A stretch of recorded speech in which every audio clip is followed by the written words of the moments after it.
حضرت عمر رات میں جب تک گشت نہیں لگاتے تب تک کھاتے نہیں آ کر، پورا مدینہ آرام سے سو رہا ہے، بھائی کوئی روٹی اور نمک ہو تو لا کر پیش کر دو، بس ہو گیا ہوتا ہے۔ آج بھی کئی اولیاء اللہ ہیں جو فجر اور تہجد کے بیچ میں کچھ کھا لیتے ہیں تو پھر اس وقت کھاتے ہیں جب ان کو بھوک لگتی ہے، فجر اور تہجد کے بیچ میں۔ آج بھی اولیاء ایسے ہیں۔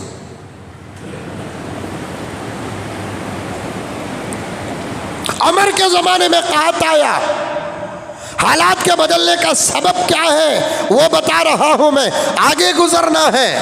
حضرت عمر کے زمانے میں قحط آیا، حضرت عمر ادھر سے اناج، ادھر سے اناج، ادھر سے اناج، ادھر سے اناج، قحط ختم ہی نہیں ہو رہا ہے۔ عثمان کیا ہے دو، عبد الرحمن کیا ہے دو، سب ختم ہوتا جا رہا ہے لیکن قحط ختم نہیں ہو رہا ہے۔ کسی صحابی نے اسی اوقات میں خواب میں نبی کو دیکھا، پیارے آقا صلی اللہ علیہ وسلم یہ فرماتے ہیں مجلس میں بیٹھ کر خواب میں تو عمر کو عقل مند سمجھا۔ صرف ایک جملہ توجہ سے سنو، سنو،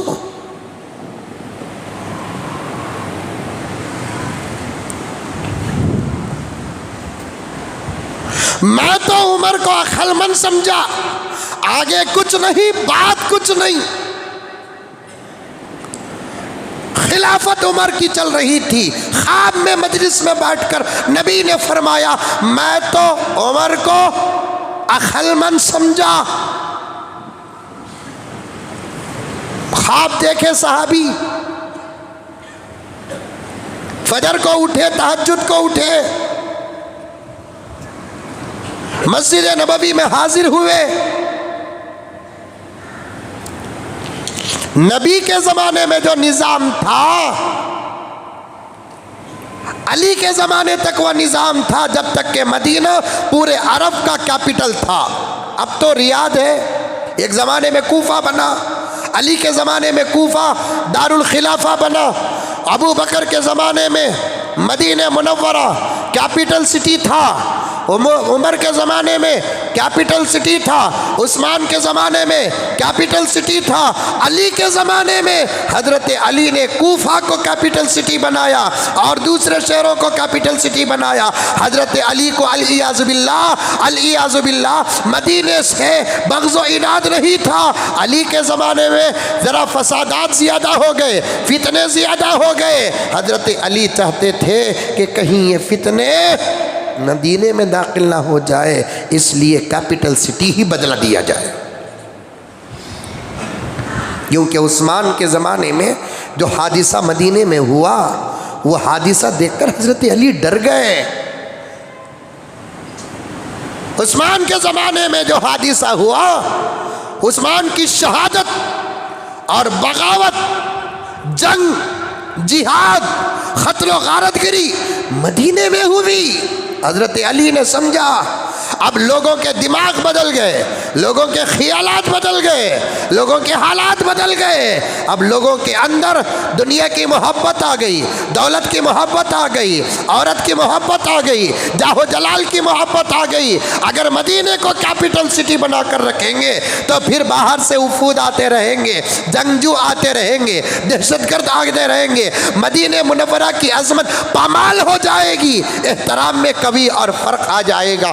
چلو مدینے کو مدینہ رکھیں گے، یہ مقام زیارت رہے گا، سب آئیں گے، زیارت کریں گے، لیکن حکومت کی سٹی بدلا دیا جائے گا۔ جب مدینہ منورہ کا دارالخلافہ تو آج تک بدلا ہوا ہے، اور آج بھی پورے عرب کی کیپٹل سٹی ریاض ہے۔ حضرت علی اس زمانے میں سب سے پہلے یہ کام کیا۔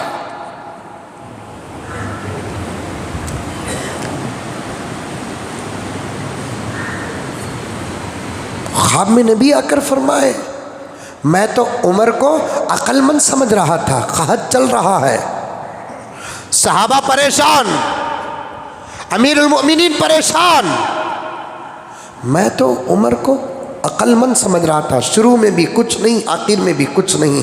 صبح کو اٹھے تو نبی کے زمانے میں جو نظام تھا، فجر کی نماز کے بعد نبی بیٹھ جاتے صلی اللہ علیہ وسلم، یا تو مصلی میں یا تو ممبر میں۔ صحابہ آپ جیسے بیٹھے ہیں گھیر کر بیٹھ جاتے، نماز کے بعد قریب قریب آ جاتے، جیسے دعوت و تبلیغ میں کہا جاتا ہے بھائیو دعا کے بعد قریب قریب ہو کر بیٹھ جائے، یہ نبی کے زمانے کا نظام ہے۔ آج تبلیغ کے بارے میں لوگ کہتے ہیں یہ دعوت و تبلیغ کا نظام کیا قرآن سے ثابت ہے؟ یہ دعوت و تبلیغ کا نظام کیا حدیث سے ثابت ہے؟ اس کا اکثر نظام خدا کی قسم قرآن اور حدیث سے ثابت ہے۔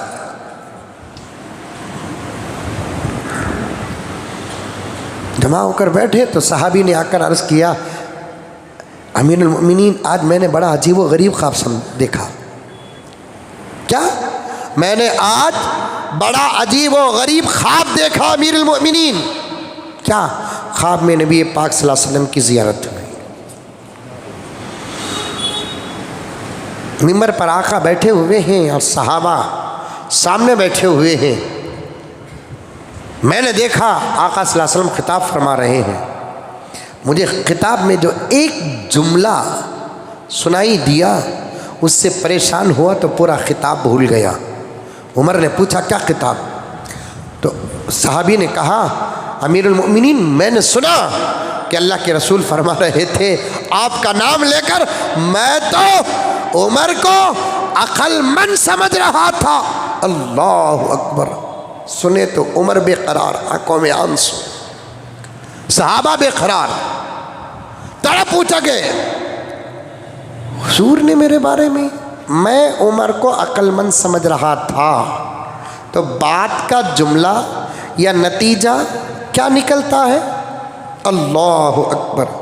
مطلب یہ ہوا الیاذ باللہ کہ عمر بے وقوف نکلے، یہی تو ہوا، نعوذ باللہ من ذالک۔ سمجھ میں آ رہا ہے؟ ارے آ رہا ہے نہیں آ رہا ہے؟ نہیں، عید کے جامو نہ کھا کو اجڈا پیٹ بھر کو کھا لیا تو سست ہو جاتا کہتے،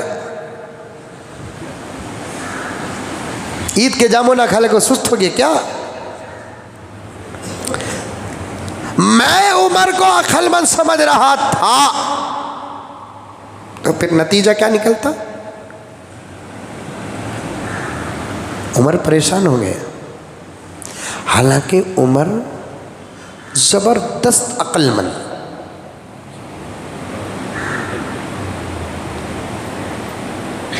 کئی آیات حضرت عمر کے خواہش کے مطابق اتری، کئی اہم شرعی فیصلے حضرت عمر فاروق کے رائے کے مطابق ہوئے، حضور کے زمانے میں بھی، حضور کے بعد بھی، ابو بکر کے زمانے میں، خود عمر کے زمانے میں، اتنے بڑے عقل مند۔ یہ جملہ آپ سنے ہوں گے، مزہ ملے گا، تمام صحابہ ایک طرف، عمر ایک طرف، کیونکہ عمر کو نبی نے مانگا اللہ سے۔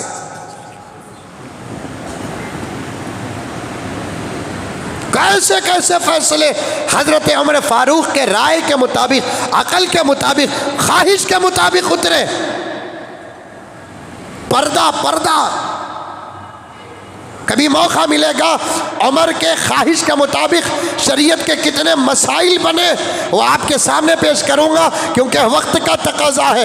کیسے فیصلے حضرت عمر کے خواہش کے مطابق؟ اب حضرت عمر کہہ رہے ہیں، حضرت حضور پاک صلی اللہ علیہ وسلم کہہ رہے ہیں میں عمر کو عقل مند سمجھ رہا تھا۔ اللہ اکبر کبیرہ!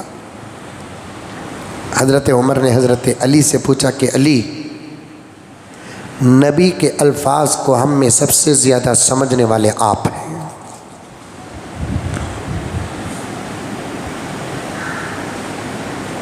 آپ علم کے مضبوط پہاڑ ہیں، آپ کی نظر بڑی گہری ہے۔